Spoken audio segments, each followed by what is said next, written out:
पाप थोड़ा कम करो, पुण्य बढ़ाओ, क्योंकि पुण्य ही संगी और साथी बनेगा।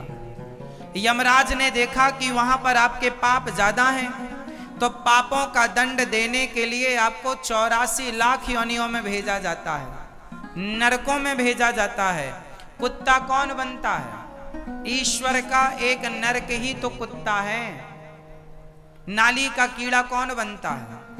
जो पाप करता है नाली का कीड़ा बनता। भोगते रहो, गंदगी में पड़े रहो। ये 84 लाख योनियां तुम्हारे पाप कर्मों के कारण ही तो बनाई गई हैं। इसलिए पाप से बचो। जो पाप करता है उसे अपने पाप का दंड भोगना पड़ता है। आप लोग कहते हैं महाराज जी हम बड़े दुखी हैं, तो ये तुम्हारा पाप ही तो तुम्हें दुखी कर रहा है। महाराज जी हमारी पत्नी हमें बहुत मारती है, तो तुम्हारा पाप ही तुम्हारी पत्नी बनकर आया और तुम्हें खूब लात घूंसे मारती है। तुम्हारा पति बहुत मारता है, तो तुम्हारा पाप ही तुम्हारा पति बनकर आया।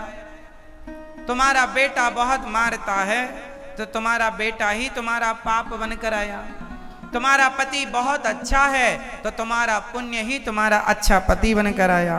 तुम्हारी पत्नी बहुत अच्छी है, तुम्हारा पुण्य तुम्हारी पत्नी बनकर आया। तुम्हारा बेटा बहुत अच्छा है, तुम्हारा पुण्य तुम्हें बेटा बनकर मिला और तुम्हारी खूब सेवा करता है। तो इस संसार में जो भी दुख हमें मिलता है वो पाप के कारण मिलता है, और जो भी सुख मिलता है वो पुण्य के कारण मिलता है। कोऊ ना काहू को सुख दुख कर दाता, निज कृत कर्म भोग सब भ्राता। ये हिसाब ऐसे चलता है। पेड़ बोए बबूल का तो आम कहां से आए? जैसी करनी वैसी भरनी, आज किया कल पाएगा।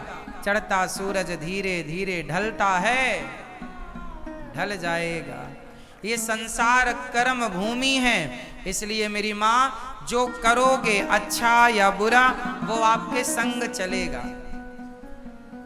इसलिए कहते हैं हर गलत काम से बचो।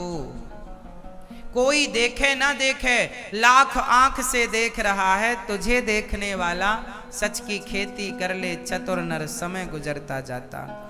भरत जी जैसे ज्ञानी राजा रहुगण को उपदेश करते हैं, और मृग का चिंतन करके मरे तो मृग बनना पड़ा। आप जिसका चिंतन करते मरेंगे आपको वो बनना पड़ेगा, इसलिए किसी का नहीं। भरत जी ने राजा रहुगण को समझाया कि मैं शरीर नहीं हूं, मैं आत्मा हूं, और हम जो पाप पुण्य करते हैं वो भोगता कौन है? अच्छा बताओ, आपने जो पुण्य किया या जो पाप किया, तो पाप पुण्य का दंड कौन भोगता है? स्वर्ग और नरक में कौन जाता है? जोर से। आत्मा। आत्मा तो स्वर्ग नरक जा सकती है, पर दंड थोड़ी भोगती है। आत्मा को सुख दुख नहीं होता, और आपका शरीर यहीं जल के राख होता है। फिर जो आपने पाप किया है वो कौन भोगता? बोलो, आपके पास कितने शरीर हैं? आपके कितने शरीर हैं? उठाओ हाथ, बताओ कितने मैया? हम सबके पास 3 शरीर होते हैं। पहला शरीर है स्वयं स्थूल शरीर, ये जो बैठा है स्थूल। एक शरीर है सूक्ष्म शरीर, और एक शरीर है कारण शरीर। कारण मतलब जिस कारण आपको ये शरीर मिला। तो कारण शरीर पर बहुत ज्यादा प्रकाश नहीं डाला गया। मैं 2 शरीरों की चर्चा करूं। एक शरीर आपका ये बैठा है। आप में से किस किस ने सपना देखा है? कभी ना कभी, कोई ना कोई सपना आपने कभी देखा मैया? आपने देखा? तो जब आप बिस्तर पर सोते हैं उस समय तो आप अपने घर पर ही होते हैं, पर सपने में आप हरिद्वार चले जाते हैं, वृंदावन आ जाते हैं, काशी चले जाते हैं, वहां चले जाते हैं। तो एक शरीर तो बिस्तर पर सोया था, पर एक शरीर स्वप्न के माध्यम से यहां वहां भटक रहा था। तो शरीर जो भटक रहा था स्वप्न के माध्यम से, वो किसका शरीर था? बोलो, आपका ही था ना? तो आपका वो शरीर और ये शरीर टोटल कितने हो गए? 2 हो गए। सपना आपने देखा तो आप सवेरे बताते भी हो, हमने ये सपना देखा, हमने वो सपना देखा, मतलब आपको याद भी है। इसका अर्थ ये हुआ कि आपने एक शरीर तो ये है, तो ये जो शरीर है स्थूल, जब आपकी मृत्यु होती है तो इस शरीर को जला दिया जाता है।